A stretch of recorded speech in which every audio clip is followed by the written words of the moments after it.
La parole de Dieu est simple, elle est comparée à de l'eau dans Éphésiens 5, 26, afin de la sanctifier en la purifiant et en la lavant par l'eau de la parole.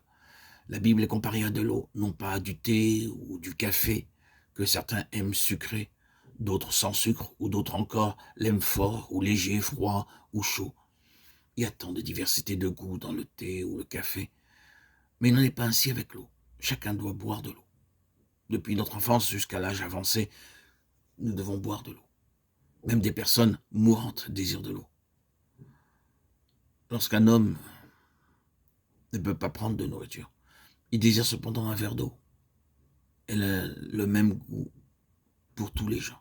C'est pourquoi la parole de Dieu est comparée à de l'eau, afin que tous puissent également en profiter, en bénéficier, en être rafraîchis, inspirés, fortifiés et encouragés par sa lecture. Il n'est pas nécessaire d'être excessivement instruit pour bénéficier de la lecture de la parole de Dieu, pour l'écouter et lui obéir. Il est difficile de comprendre quel grand héritage est le nôtre dans le Seigneur Jésus-Christ. Supposez que vous êtes le fils d'un homme très riche. N'aimeriez-vous pas avoir à un moment donné votre part des propriétés de votre père? Bien que cela puisse prendre quelques années, vous pouvez dire, mon père possède tant de terres, tant de maisons, et je sais qu'un jour, j'aurai ma part. Il se peut que vous attendiez pendant 75 ans, mais vous pouvez dire véritablement, j'aurai ma part, car je sais que mon père m'a laissé une part égale avec mes frères. Vous devez comprendre et croire que le Seigneur Jésus-Christ est votre Créateur, votre Sauveur et Seigneur, et que vous êtes co-héritier avec Christ. Or, si nous sommes enfants, nous sommes aussi héritiers, héritiers de Dieu et co-héritiers de Christ.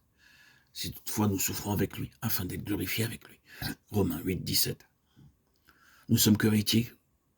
Quel mystère. Ce qui lui appartient nous appartient. Nous pouvons réclamer notre part de cet héritage dans le ciel. Pour un héritage qui ne peut ni se corrompre, ni se souiller, ni se flétrir. Il vous est réservé dans les cieux. Rendez grâce au Père qui vous a rendu capable d'avoir part à l'héritage des saints dans la lumière. Colossiens 1, 12. Nous avons un héritage, un véritable héritage, dont nous jouirons lorsque nous vaincrons. Dieu nous donne la vie éternelle gratuitement. Quiconque croit en moi a la vie éternelle. Mais l'héritage promis, nous ne le recevrons et en jouirons que lorsque nous vaincrons. Dieu permet dans nos vies des souffrances, des peines et des épreuves de toutes sortes pour nous enseigner comment jouir de notre héritage et comment être digne de ce merveilleux, glorieux, spirituel, éternel et céleste héritage. D'une part, il nous offre ce qu'il a pour nous, et d'autre part, il nous montre aussi comment n'importe lequel d'entre nous peut en jouir.